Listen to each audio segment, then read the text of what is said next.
आपका नाम? धर्मवीर कुमार। आप कहाँ से? मैं गली नंबर 60 संतनगर बुराड़ी से। केंद्र सरकार ने जो नया कानून बनाया है उससे दिल्ली के लोगों के वोट की कीमत शून्य हो जाएगी। जी जी। क्योंकि उनके चुने हुए मुख्यमंत्री की सारी ताकत खत्म हो जाएगी। क्या ये सही है? बिल्कुल सही है। अभी जो पिछले जो हालात में ये बिल आया है, अगर हम कोई भी प्रतिनिधि चुनते हैं, चाहे 90% हमारा सीट वहाँ पर जाता है, लेकिन वो काम नहीं कर पाएंगे इस बिल के अनुसार, जिससे पूरा हमारे जो प्रजातंत्र है वो खतरे में आ गई है। और ये दिल्ली के साथ ना जाति पूरा किया जा रहा है। यहाँ पर हर प्रांत के लोग रहते हैं, चाहे यूपी हो, बिहार हो, चाहे हर जगह के लोग रहते हैं। और ये केंद्र सरकार सभी के वोट की कीमत जीरो कर दिया है सबने आकर के, जिससे कोई काम हम कर नहीं सकते। जो हमारे प्रतिनिधि चुन के आते हैं उनसे कोई काम हम करवा नहीं सकते। तो ये हमारे लिए बहुत बड़ी दिक्कत की समस्या हो गई है। आपका नाम? मेरा नाम ज्ञानेंद्र चौधरी है। मैं RWA का प्रधान हूँ पुलिस कॉलोनी से। तो एक और जहां सभी इस बिल के विरोध में थे, वहीं दिल्ली के भाजपा के 7 सांसदों ने, जिसमें ईस्ट दिल्ली के सांसद गौतम गंभीर भी इस बिल के पक्ष में वोट किया। क्या ये सही है? सीधा जितने भाजपा के सांसद हैं, इन्होंने इतनी मट्टी पलीत होगी कि बिल्कुल आकर के क्षेत्र में कभी देखा ही नहीं, ना कुछ करा क्षेत्र में।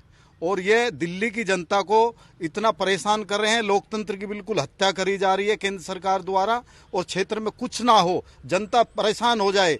जनता इतनी परेशान है कि वोट दिया, लोकतंत्र की सरकार बनाई, आम आदमी पार्टी की सरकार आई, और इसे कुछ करने नहीं दे रहे बिल्कुल भी। सीधा जो यहाँ के सांसद है, कभी क्षेत्र में आगे देखते तक नहीं। बिल्कुल गलत काम कर रहे हैं, जनता को परेशान कर रहे हैं, ताकि जनता परेशान होकर मजबूर होकर आप लोगों को वोट करे। लेकिन यहाँ की जनता बिल्कुल नहीं करेगी, और ये अपनी तानाशाही दिखा रहे हैं। यहाँ के अधिकारियों को कुछ करने नहीं दे रहे। बिल्कुल यहाँ की जनता भारतीय जनता पार्टी के कर्मों से परेशान है। क्या आपको लगता है कि बिल के पक्ष में वोट करके सभी 7 सांसदों ने दिल्ली की जनता से गद्दारी की है? बिल्कुल गद्दारी कर रहे हैं वो तो। गद्दारी जनता से जब से जो भी आया, अब मनोज तिवारी हमारा सांसद है, आके कभी क्षेत्र में देखता ही नहीं, क्षेत्र के लिए कभी कुछ करा नहीं। कहने को है, बस कैमरे पे दिख जाता है, आके दिखता है कि भाई हाँ मैं कैमरे पे आ गया, मैं ही हूँ जो कुछ हूँ, बाकी करता कुछ है नहीं। जनता, एक बार मैं किसी काम के लिए चला गया, उन्होंने मुझे घुसने तक नहीं दिया वहां से, जबकि मैं भारतीय जनता पार्टी का कर्मठ सिपाही था। लेकिन मन ही हट गया राजनीति से। जब से भारतीय जनता पार्टी जैसी धोखे वाली पार्टी देश में होगी, कुछ करती ही नहीं जनता के लिए। बिल्कुल जनता को परेशान करने के अलावा दूसरा काम ही नहीं है उन लोगों को। आपका नाम? मेरा नाम गजेंद्र यादव है। आपको क्या लगता है कि बिल के पक्ष में वोट करके सभी 7 सांसदों ने की जनता की गद्दारी की है? बिल्कुल करी है सर। दिल्ली के अंदर मेरे हिसाब से लगभग पूरा देश बसता है।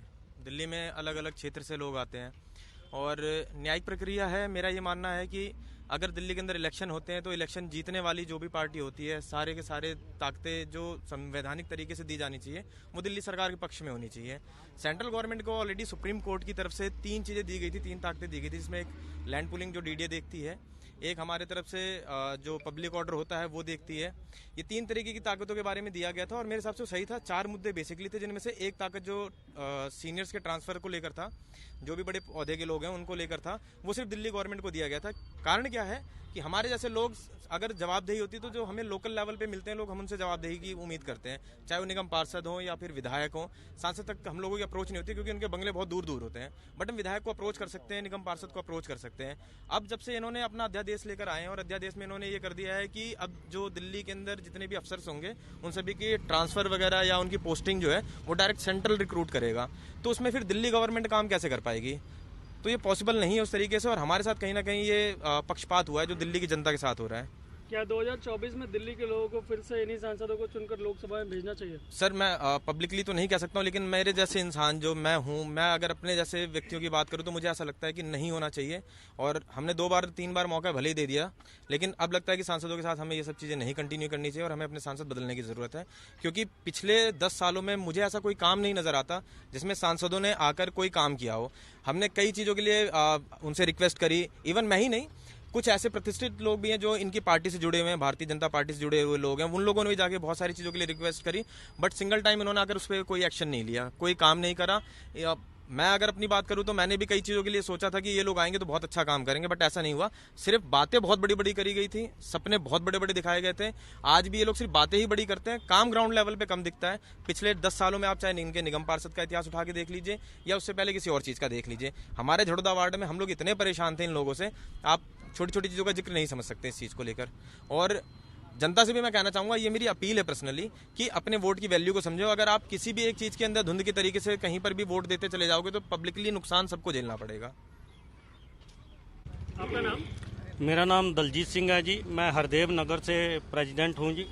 आपको क्या लगता है केंद्र सरकार ने अभी जो नया कानून बनाया है उससे दिल्ली के लोगों की वोट की जो वैल्यू है वो खत्म हो गई है और मुख्यमंत्री की जो ताकत है वो बिल्कुल शून्य हो गई है, तो इस पर आपका क्या कहना है? मैं मानता हूँ जी, वोटों की जो वैल्यू है वो तो ख़त्म हो ही गई है। इसके अलावा मुझे ये बताओ, मैं एज ए प्रेसिडेंट एक बात करना चाहता हूँ। पहले तो RW किसी पार्टी की नहीं होती, हम एक आम नागरिक हैं। आम नागरिक किसी भी पार्टी के संबंधित नहीं अपनी बात कहेगा। मैं सिर्फ इतना ही कहना चाहता हूँ, क्या मेरी कॉलोनी का काम मैंने करवाना है, मैं LG साहब के पास जाऊँ या मैं मतलब किसी ऐसे अफसर के पास जाऊँ? क्योंकि ना तो मैं किसी अफसर को जानता, कौन जेई है कौन क्या है मुझे नहीं पता। मैं तो इन नेताओं को जानता हूं जिनको हमने चुना है, जो काउंसलर हैं या विधायक हैं।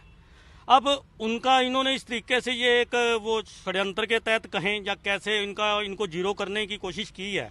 अब मुझे बताओ, मेरी कॉलोनी का काम है तो मैं किसको जाके अपनी बात कहूँ? ये मुझे स्पष्ट तौर पे बताया जाए कि ये इसमें अगर मेरे को अपनी कॉलोनी का काम कराना है, क्या मैं LG साहब के पास जाऊँ? वहाँ तो कोई घुसने भी नहीं देगा मुझे कोई जानता ही नहीं है, किसके पास जाऊँ मैं? आपका नाम और आप कहाँ से? हाँ, मेरा नाम दशरथ सिंह नागर है और मैं झड़ौदा माजरा पार्ट 3 से हूँ। एक जगह जहाँ सभी बिल के विरोध में थे, वहीं दिल्ली के भाजपा 7 सांसदों ने इस दिल्ली से गौतम गंभीर भी इस बिल के पक्ष में वोट किया। इस पर क्या कहेंगे? देखिए साहब, आम आदमी जो है अपनी तरफ से जो अपना जनप्रतिनिधि चुनती है वो ये सुनती है कि वो कहीं ना कहीं किसी के उनके दिल में उनके लिए जगह होगी। अब आज की तारीख में अगर मैं ठंडे मन से मंथन करूं, शासन और प्रशासन के बीच में एक दीवार खिंच गई है। आज मान लिया थोड़ी देर के लिए सैटरडे है और जो हमारे जनप्रतिनिधि होते हैं उनके पास आप 24 घंटे जब चाहो जिस भी रिश्ते से आओ वो आकर के सीधे अपने काम के लिए कह सकते हैं। प्रशासन के पास ऐसा नहीं होता। अगर उसने बोर्ड लगा दिया कि आज सैटरडे है, सेकंड सैटरडे छुट्टी है तो छुट्टी है। मैं छोटे से छोटा आदमी और बड़े से बड़ा आदमी भी आकर के अपनी समस्या का निवारण के लिए जनप्रतिनिधि के पास आएगा। अब जनप्रतिनिधि के पास आएगा तो वो किस तरह से उस समस्या का समाधान करेगा? सबसे बड़ी दिक्कत यह है, जनप्रतिनिधि अपने मन से अपने दिल से अपने हिसाब से काम कराना चाहता है। अब जाकर के वो जो उसके अधीनस्थ हैं, चाहे सफाई कर्मी हो चाहे दूसरे कर्मी हो, उनसे वो किस बलबूते पर अपने काम को करवाएगा? वो कह देगा मैं तो आपका कहना नहीं मानता, क्योंकि उसकी रिपोर्टिंग डायरेक्ट प्रशासक को हो गई। तो वो कैसे काम कराए? मजबूर कर दिया जा रहा है एक तरह से कि जो जनप्रतिनिधि है वो काम ना कर पाए। आपका नाम और आप कहाँ से? मेरा नाम सुशील चौधरी है, मैं जगतपुर विकास समिति जगतपुर गांव से प्रधान हूँ। आपको क्या लगता है कि जहाँ पे केंद्र सरकार एक तरफ दिल्ली के जो बिल है उसका विरोध कर रही थी, वहीं 7 सांसदों ने भाजपा के ईस्ट दिल्ली के उस पर वोट किया है?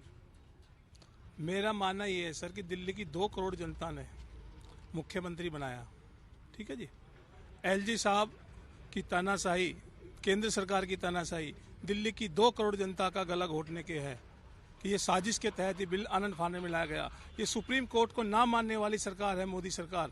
मेरा एक ही सवाल इनसे है कि दिल्ली की जनता आज त्राही अभी तो और होने जा रही है। बुराड़ी हॉस्पिटल जो हमारी इस क्षेत्र में पड़ता है, 900 वहाँ स्टाफ की जरूरत है। फाइल केजरीवाल जी ने उनके LG साहब के पास भेज रखी है। आज उस फाइल को भेजे हुए 1 साल हो गया। मैं पूछना चाहता हूँ केंद्र सरकार और LG साहब दे कि उस फाइल की मंजूरी क्यों नहीं दी जा रही है? जब एक फाइल की मंजूरी नहीं दी जा रही है, स्वास्थ्य सेवाओं पर प्रभाव पड़ रहा है। आज यहाँ से हमें 12 किलोमीटर LNJP पंत हॉस्पिटल जाना पड़ता है। आज ये बिल ला करके हमारे को एक त्राही दिल्ली की जनता के साथ में एक धोखा है। तो आपको क्या लगता है कि ये जो बिल अभी आया है केंद्र सरकार ने पास किया है, तो इस हिसाब से तो दिल्ली की जो वोट है उसकी तो वैल्यू शून्य हो गई और केजरीवाल जी की जो ताकत है वो खत्म हो गई। तो इस पर आप क्या कहना चाहेंगे? केजरीवाल जी की ताकत इन्होंने एक आनंद फानन में बिल लाके साजिश के तहत इन्होंने खत्म करने की पूरी कोशिश इनकी मंशा रही है। जो भी सांसद बोलता है, चाहे वो किसी भी पार्टी का सांसद हो, चाहे वो कांग्रेस का हो, दूसरी अन्य पार्टी का हो, आम आदमी का हो, उसको सस्पेंड कर देता है, उसको बाहर निष्कासित कर दिया जाता है। क्योंकि दिल्ली का अगर विपक्ष की आवाज उठाएंगे तो ये दिल्ली की जनता ये देख रही है। आने वाले चुनाव में ये जो भाजपा के सातों सांसद जिन्होंने बिल के पक्ष में जो वोट किया है, इनको दिल्ली की जनता, इन्होंने ही इनको बनाया था। इन्होंने, मोदी ने इनको सांसद नहीं बनाया, दिल्ली की जनता ने इनको सातों सांसद दिए हैं। और आने वाले समय में आप देखना कि दिल्ली में एक परिवर्तन आएगा। और जो ये अध्यादेश, काला अध्यादेश लाए हैं, आने वाले दिनों में इस अध्यादेश का भी इनको पता लग जाएगा सर।